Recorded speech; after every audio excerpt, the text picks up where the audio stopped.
This is Max Eternity, and I'm here with Carol King. We're in San Francisco having a discussion about some early experiences in her life in which she participated in the integration of Jones Valley High School in Birmingham, Alabama. Carolyn, thanks so much for joining me. You're welcome, Max. The first thing I'd like to ask is this happened in 1964, is that correct? That's correct. And could you just sort of give an idea of what was the lead up to the integration, and how did this become sort of a historical event? So what happened before the actual day, and then leading up to the big day where you integrated the school? Well, Max, I was born and raised in Birmingham, Alabama.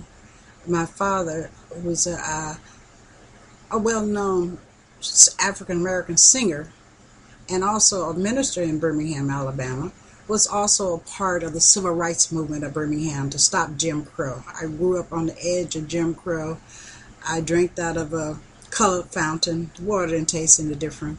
We had separation, And this was a period of time in America for the younger generation. They may not even know what Jim Crow is. What was Jim Crow at that time? Jim Crow was suppressive laws that black people could not do things, and they had grown. My parents and their ancestors had grown up with that. From riding on the bus, I always had to ride at the back of the bus, treated like secondhand citizen. Right, African Americans. African American, right, black people, and especially in the South where it was very prevalent, and they actually had laws against that sort of thing.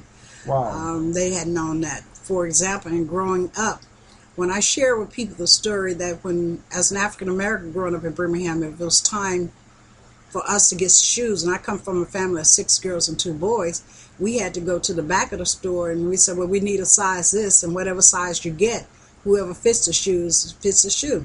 We wow, got our you couldn't even choose the size of you couldn't try them wow, on. and you paid the same price as the white people that visited the store, but you had to go to the back, and whatever shoes you got is what you got. Couldn't go into the store at all. Wow. Now, there were a couple of stores like Woolworths, which was a 5 and dime then that you can go in that, almost everybody went in. But the bigger stores or the specialized stores for shoes, the same thing. So we did not try our shoes on before we bought them. And if it was a size for someone that did not fit, then the next one. My parents could not buy shoes for all 8 of us at one time. So maybe a pay period, one would get a pair of shoes, or another one get a pair of shoes, and if that shoe didn't fit, whoever it fit. And if it was an older person or someone that's bigger, somebody else got those old shoes until the next pay period. And this extended also, you said, about the water fountains. So the fountains, you had fountains for blacks and fountains for whites? Absolutely. And in public parks and things like that? This is in the stores. In the stores. Okay. We were basically growing up. This happened when I was very young. I should give you up to the age about 14, 15 is when I got involved in the Southern Christian Leadership Conference. SCLC. Absolutely. And we did not leave our little cocoon of the black community until you were 14 because of what was happening. And then when we did leave, you had to leave in twos to go down, let's say, pay a bill at a store downtown. There was no reason we needed to go downtown. Everything was self-sufficient in the community, like the store.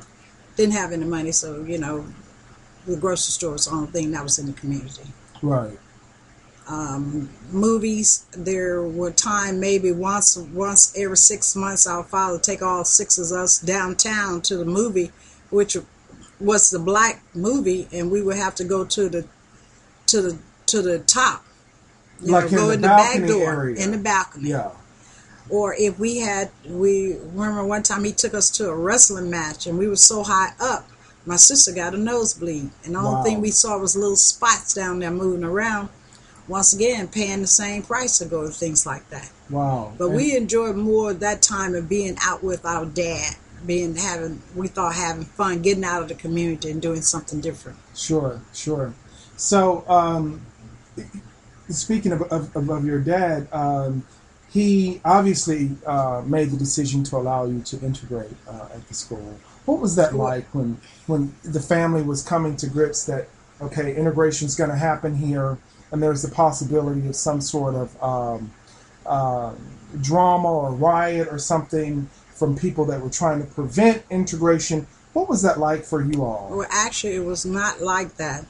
We were, the person that I personally and most people in Birmingham credit the civil rights movement to is a man named Reverend Fred Shuttlesworth. Okay. Reverend Shuttlesworth grew up with my father as a child. In fact, he was the best man at my parents' wedding.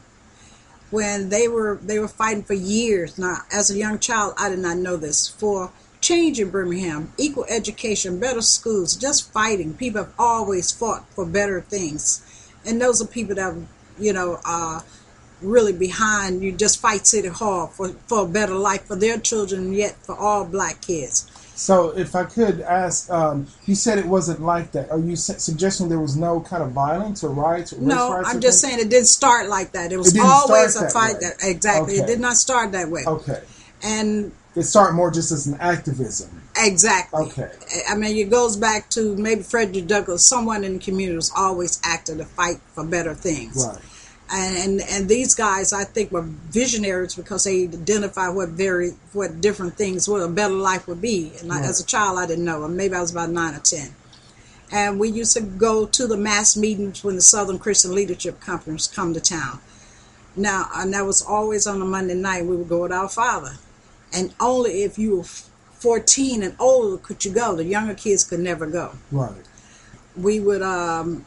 And with Reverend Shuttlesworth, when he invited Dr. King to come and help out in Birmingham, mm-hmm. I think the first time I became aware there was a civil rights movement, there was a problem, was when Rosa Parks refused to get off of the bus, and there was a boycott of the bus system in Alabama. And at that time, the famous bus boycott. Exactly. Right. And my mother. And about what year would this have been? About 53. Okay.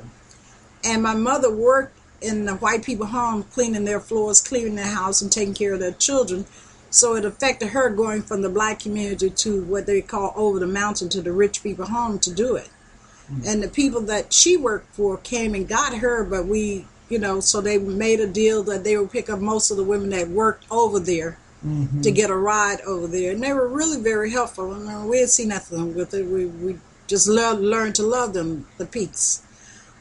And after that, the children would do things like go to the Southern Christian Leadership Office, answer the phones on a Saturday. Of course, after their chores were done, maybe prepare some literature and deliver it to the local churches and things like that. But it was nothing big that we were involved in. We would go to a mass meeting, a civil rights mass meeting on a Monday night, regardless of who spoke. Okay, that was a weekly meeting that exactly happened. Told people what they expect, what to do, and it was really teaching nonviolence, right, and explaining to people what we want. Mm-hmm. Now, everybody in Alabama, I learned later, was not for all this. And if you notice, the movement was by ministers. Right. That's who led the civil rights movement in Birmingham. Right. Ministers and a lot of young people as well. Later, it was young people. It was really by ministers. Started with the clergy. Exactly. Right. So after that, for a couple of years, we went to the mass meeting. We went to special classes as young people to know what to do, because Dr. King had come up. So when he did, one Easter he came, he demonstrated downtown, and they arrested him, where he wrote his famous speech in 1963. From a Birmingham jail. Right. Yeah. And from that speech from a Birmingham jail, Dr. King, it's a guy named Reverend Bevel, who said, let's get the children involved. Okay. I mean, we were really fired up. We wanted a different life, and we wanted this thing. We believed we were equal. And you still had at the same time, you had President Kennedy talking about these civil rights issues. They taught us what his speeches were. Right. And as we heard that, I said, well, I want some of that too. I want equal education. I didn't know what people lived like outside of Birmingham or outside of my isolated community in Birmingham. Right, sure. So as he spoke more and fighting for civil rights, and Dr. King listened to his teaching saying we can do this, then of course we participated. Maybe in May of 1963, after Dr. King had gone to jail, Dr. King and Reverend Avenatti had gone to jail for that Easter, they mobilized the youth. Okay. where we would go downtown and demonstrate. Mm-hmm. And demonstrate meaning we would march, sing a civil rights song like, "Ain't gonna let nobody turn me round." And we believe that, Mm-hmm. that we want to do it, and we were nonviolence, the teachings of Dr. King, from what his teachers had taught him. Right, like Gandhi. Exactly. Right. And if the police stop us, we had this police chief there named Bull Connors. Yes. He rode around town on a big army tank that he had painted white. Goodness. And if the police stopped us, we stopped. We got on our knees. The adult that was leading us would pray. Maybe I was about 13 then. So the big day was in May. They said, okay, we're going to pull all the kids out of school, and we're going to come downtown and we're going to demonstrate. Now, the schools had said, if you leave school, you're going to be expelled. Right. Our parents said, if you go to school, don't you leave that school. And at that time, children were really obedient. Right. And they just wouldn't do it. They were just scared, just didn't want to disappoint their parents. I wouldn't say scared. I would say disappoint their parents. Sure. But when they came up to my high school, and I was going to an all-black high school that I had to pass a white school I later integrated to get to the black school, walking now. Right.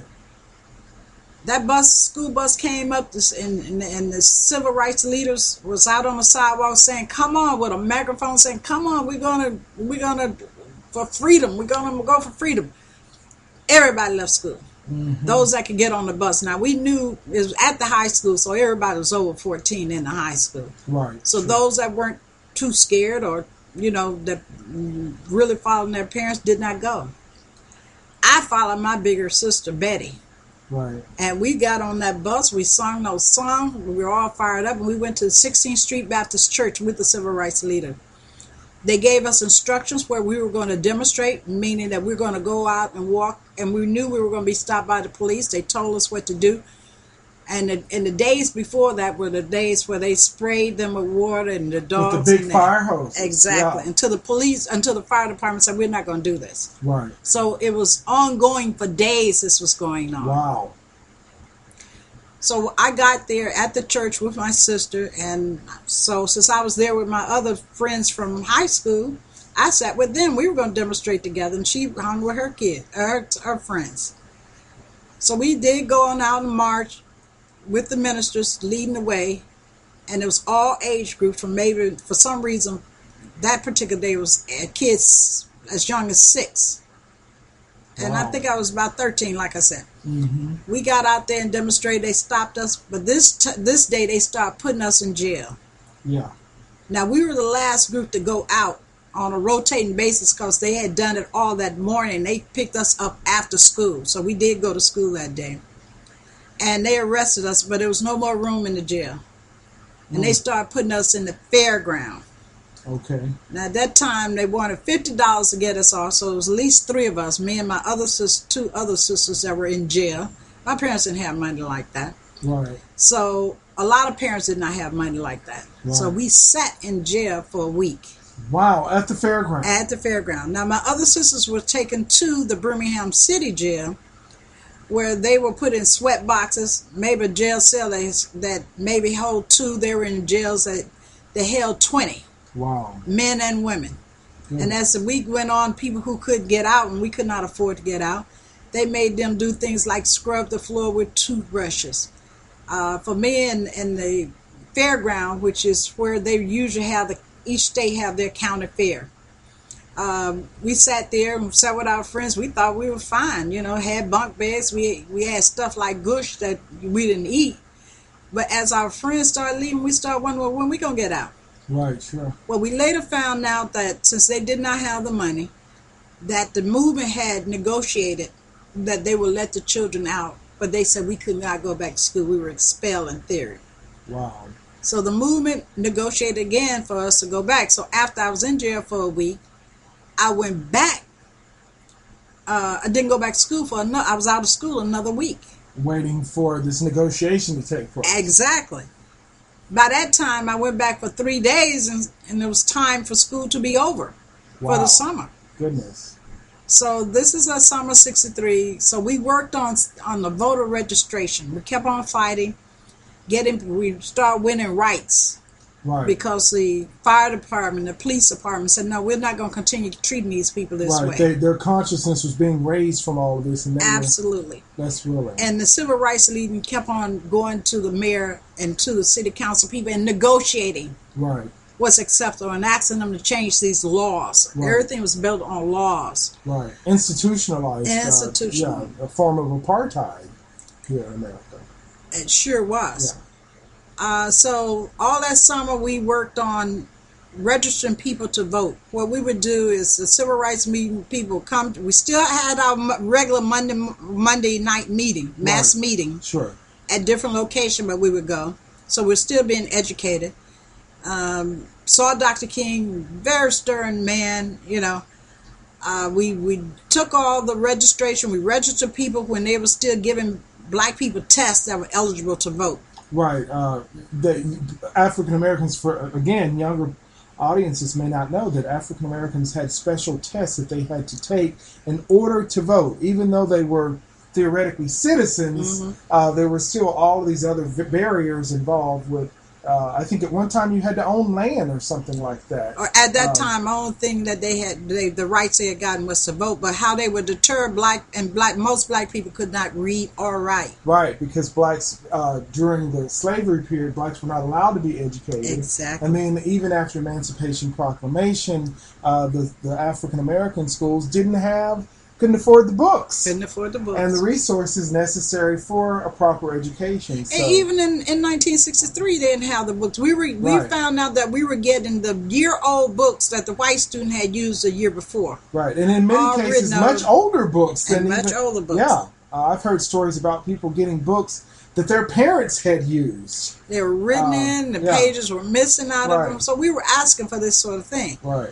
So what happened was that summer, at the end of the summer, we had worked so hard, we were allowed, those that's 14 and over, to go to the March on Washington in Washington, D.C. Mm-hmm. And in our case, our church sponsored us, and that's who we went to. I've never gone out of Birmingham and barely out of my community until that time. And when we continue this discussion, I want to hear more about that. Sure.